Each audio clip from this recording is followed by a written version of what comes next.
नमस्ते दोस्तों, आज मैं बहुत ही प्यारा एक औसानी मैया का गीत ले आई हूँ पैर दबाते समय। गीत अच्छा लगे तो लाइक कमेंट सब्सक्राइब जरूर करें दोस्तों। हंसी हंसी दाबी थी चरनी आया रजिया सुन लिया हे मैया। हंसी हंसी दाबी थी चरनी आया रजिया सुन लिया हे मैया। अरजिया सुन लिया हे मैया, अरजिया सुन लिया हे मैया। हंसी हंसी दाबी थी चरनिया अरजिया सुन लिया हे मैया। हम का तो दीहू मैया मांगी के सिंदूरवा, हम का तो दीहू मैया मांगी के सिंदूरवा।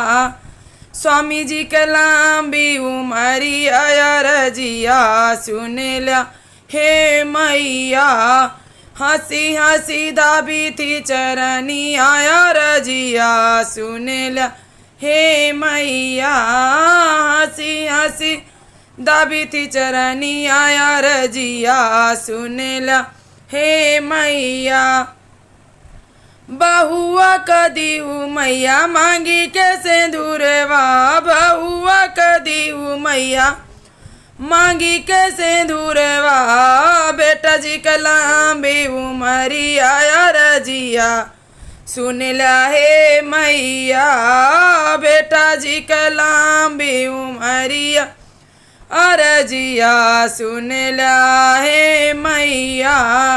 हंसी हंसी दाबी थी चरनी आया रजिया सुन लिया हे मैया। रजिया सुन लिया हे मैया। हंसी हंसी दाबी थी चरनिया रजिया सुन लिया हे मैया।